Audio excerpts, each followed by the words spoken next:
23rd of November 2021. Adele! The male host of Weekend Sunrise is Matt who? I didn't ask you if you still love me, but thanks. From news.com.au. I'm Andrew Bucklow, and I've got news for you. I'm sure we've all stuffed up at work before, haven't we? Maybe you rocked up a bit late, maybe you missed a meeting, maybe you were that person who ate tuna in the office. But imagine stuffing up so badly that it makes headlines around the world. That's exactly what's happened to Channel 7 presenter Matt Doran. He had an interview with the biggest artist in the world, Adele, and he stuffed it up so badly that it's been banned from ever airing on TV. Not ideal. Now, if you're not across the story, we'll get you up to date with all the cringe-worthy details.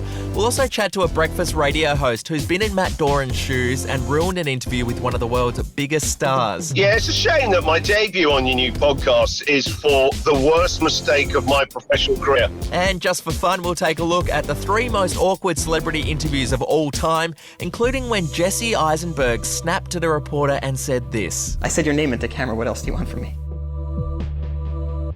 Well, it's the story that everyone is talking about right now, and one person who is absolutely fascinated by it is news.com.au entertainment reporter Bronte Coy. Bronte, you just love this story, don't you? That's the right word. I am fascinated by all the different elements that have made this story come about and land in our laps. So let's talk about it. Okay, there is no doubt about it. Right now, Adele is the hottest interview in the world. She's just launched her new album, 30. She hadn't done a concert for years. All of a sudden, she's popping up in some really exclusive interviews. And Channel 7 managed to secure a 20-minute sit-down with her. Yeah, it was massive. Oh, I cannot overstate what a big deal that is. So the interview was part of a $1 million deal, which included local rights to air Adele's one-night-only concert special, which went to air on Sunday night. Weekend Sunrise host Matt Doran was given the job. Huge job. He flew to London to interview her at the start of the month. They've ended up chatting for almost 30 minutes, but absolutely everything went to shit at the end of the interview, Bucky. Here's where it gets oh, it's so spicy. Also, just again to reiterate, he flew to London at this time. It is really not an easy task. It's very expensive and there's a lot of things that have to get into place. So again, can't overstate what a big deal this is. Apparently, Doran admitted to Adele at the end of the interview that he'd only heard one song from her album. So look, this allegedly pissed off Adele and her record label Sony. I'm not overly surprised about that. And Sony refused to allow Channel 7 to air any of the footage from the interview. Yeah, isn't that wild? So they spent all this money to send Matt Doran and a crew over to London. He gets this huge exclusive interview, and then for God knows what reason, he tells her he hasn't actually listened to the album that he's meant to be interviewing her about, and they just go, well, screw you. You're not going to get to air that interview then. Like, it's truly shocking, isn't it? That's what I meant right up the top there. There's just so many elements to this which make it a gobsmacking story. I mean, if you're going to interview someone like Adele, just listen to the album. But on the crazy chance that you haven't for whatever reason, imagine telling her. I know, just tell a lie. Like, who's going to know? Just tell a lie. Everyone knows what it's about. It's about her divorce. Just flub it. You're fine. So poor Matt has been on the receiving end of a lot of jokes, I would say, ever since this story broke. What are some of the best reactions to his Adele stuff up? Oh, this has been going absolutely gangbusters on social media, as you can imagine. So Em Rusciano, she wrote on Twitter, imagine getting to interview Adele about her new album and not listening to said album, in capitals. Oh, to have the audacity of a straight white man. Yeah, I mean, that really says it, doesn't it? So Hunter Smith, who's a head writer from The Project, wrote, who could possibly have foreseen that giving the biggest music interview in the world to a Channel 7 crime reporter would end so badly? Yeah. Rosie Waterland wrote, I just keep thinking, how bad must the interview have been that Adele actually asked him if he'd listened to the album? One Google search would have revealed it's about her divorce. He must have been so willfully uninterested for it to be obvious he knew nothing. Do you know what, Rosie? I thought the exact same thing. I'm like, she must have known. Oh, God, I'd love to see that footage. And also, Bucky, here's another twist in the story. Spare a thought for political reporter Matt Doran from the ABC. Again, political reporter from the ABC, not Channel 7's Matt Doran. Right, so there's a different one. It's a really tough time to have that name and work in Australian media. He's received a few heckles on Twitter with people mistaking him for the Matt Doran in question, of course. But the ABC journo poked fun at the saga by tweeting, go easy on me. So that's a line from Adele's new song. We know that. Matt Doran doesn't know that, but that's a... And what about Matt Doran himself, the Weekend Sunrise host, not the ABC political journo? Have we heard from him since this story just went gangbusters? Well, he has spoken to The Australian now. He said he wasn't aware that he'd been emailed a preview copy of her album, which at the time was unreleased. He said he's since discovered it was sent to him as an e-card link, which he somehow missed upon landing in London. He said it was an oversight, but not a deliberate snub, and described it as the most important email he's ever missed. Now, Bucky, I will hesitate to editorialise generally, but I will say this. If the album hasn't landed in your lap by the time you've arrived in London for the biggest interview of your career, follow it up. Just follow it up. To be fair, Matt Doran's not the only person who stuffed up a massive celebrity interview. Christian O'Connell is the host of the Christian O'Connell Show, funnily enough, on Gold FM in Melbourne. It is the #1 FM breakfast show in that city. And he joins me now. Thanks for coming on I've Got News for You, Christian. It is a pleasure. And this is the highlight of my career to be on your new podcast. I'm glad we can make it happen. Now, I am getting you on because I want to ask you about a story that I've heard about when you had to interview Ricky Gervais back in the day, obviously one of the world's most famous comedians, but it all went to shit. Can you tell me what happened? Yeah, it's a shame that my debut on your new podcast is for the worst mistake of my professional career. You know, where are the calls, Bucky? All the great things I've done. But yeah, our best stories are the ones of us getting it wrong, 100%, aren't they? yeah, totally. So yeah, a couple of years ago, this is probably about 10 years ago, I've known Ricky since before The Office came out. We used to work on the same radio station, and so he's always been very generous with me, and he's a great guest. But I was about to do a new sort of radio thing and podcast, and Ricky would be the first guest. So he gave me like almost 2 hours, Wow. 2 hours of Ricky Gervais. He's a busy guy. He said, look, come to my office. We'll do it there. You can have an hour. And so we do this chat, and it ends up recording. It's almost like an hour and 45 minutes. One point, Ricky starts to cry when he's telling me a really personal story, and he goes, oh, I haven't even told my partner, Jane. Jane he's been with since he was a teenager. And I'm thinking, this is flipping amazing. Ricky says afterwards, he grabs me by the arm and goes, that's seriously the greatest interview I've ever done. Oh, that's incredible. He thanks me. As I'm leaving there, I know nothing he said has been recorded. All of my voice, oh yeah, crystal clear. Ricky sounds like he's down the bottom of a mine shaft. You can't hear what he's saying. My blood turns to ice because Ricky doesn't, you don't do that to Ricky Gervais. No, you don't. Right? You know the phrase, the people that don't suffer fools. Yeah. You know, right, that's Ricky. He's a busy dude. And so I rang his manager. I was too scared to call Ricky. I rang his manager and he went, what do you mean it didn't record? You literally got one job. That's me taking the mickey out of Matt. You hit record. Don't worry about recording yourself. Record Ricky.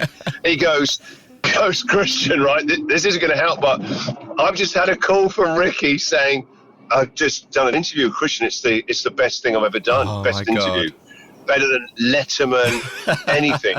And his manager goes, please tell me you're winding him up. Like, no, it's unbroadcastable, that nothing's been recorded. He goes, look, and I said to him, I'll ring Ricky now in the podcast. He goes, no, do not call him, right? Tell him at the end of the day. Oh God. So yeah.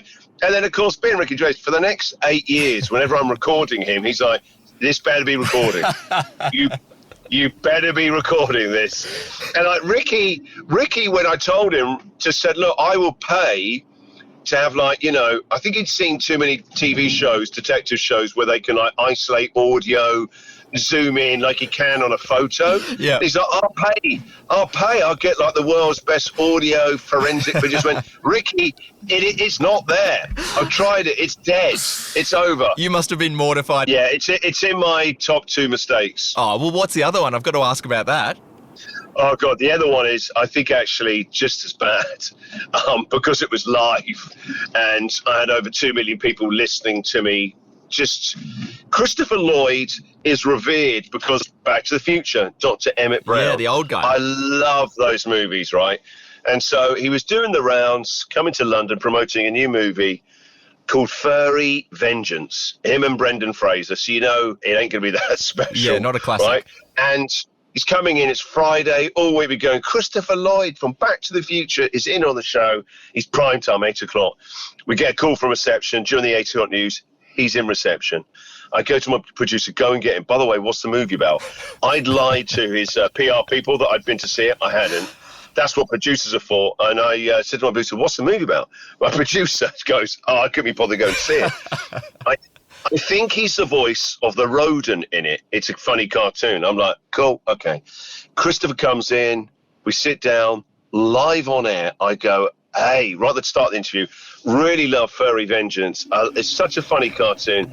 And your character, the voice you do it, really laughing out loud at the whole thing. He goes live on air to the UK. It's not a cartoon. I play myself. And then he sort of goes, pissily, you obviously haven't seen it. And I haven't. He's called me out. Yeah. But this is live on air. And then the next 20 minutes were excruciating. People were texting in saying, how dare you? You know, it's disrespectful to a legend like that. I've never been able to watch Back to the Future in the same way since. I guess you weren't asking him for a photo after that interview then. He didn't stick around? No, he was filthy. And rightly so. He'd caught me out lying about Furry Vengeance. Oh, Christian O'Connell, thank you so much for taking the time to take that awkward walk down memory lane. Yeah, thanks so much. It's been really therapeutic. Joining me again is news.com.au entertainment reporter Bronte Coy for a look at the most awkward celebrity interviews of all time. Bronte, we're going to kick things off with an interview starring Samuel L. Jackson. Bucky, I'm just going to slap a warning label on this segment first and say you are going to feel such high levels of uncomfortableness from hearing this that it just needs to be warned. You will cringe the whole way through. So back in 2014, Samuel L. Jackson was being interviewed live on TV in the US. The host, so it was an entertainment reporter named Sam Rubin, mistakenly confused Samuel L. Jackson for actor Lawrence Fishburne, who had just done a Super Bowl ad. Oh, no. Have a listen to the awkward moment. I tell you what, you working for Marvel, the Super Bowl commercial, did you get a lot of reaction to that Super Bowl commercial? What Super Bowl commercial? Oh, you know what? I've been my mistake. See, you're as crazy as the people on Twitter. Right. I'm not Lawrence Fishburne. That's my fault. I know that. That was my fault. My mistake. You know what? We don't all look alike. Father, you're exactly we may be right. all black and famous. You but are we all don't look guilty. alike. I am guilty. Next question. I am. Oh, God, and I love that Samuel L. Jackson just called him out on it straight away. Let's move on. Let's chat about an interview with Billy Bob Thornton. So Billy, most people would know as an actor. He was once married to Angelina Jolie, and of course he's starred in films such as Love Actually and Bad Santa. How come he's made this list of most awkward interviews of all time? This is hugely awkward, but actually just pretty wild that he took offence here. So in addition to being an actor, Billy is a musician. I know, I didn't know either. And he was doing an interview with his band, the Boxmasters, on Canadian radio. But apparently Billy took offence when the host mentioned in the introduction that Billy was an actor. He wanted to be interviewed purely as a musician and didn't want any mention of his acting career. You could see straight away that Billy was angry, so have a listen to his first answer in the interview. Billy Bob, you guys formed only in the last couple of years, right?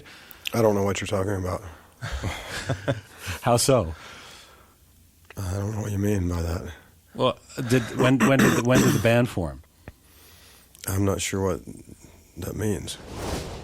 Oh, gosh, it's just tense, isn't it? Bucky, I like to do ballet in my spare time, and I'd like it if you introduce me for the next podcast as a ballerina.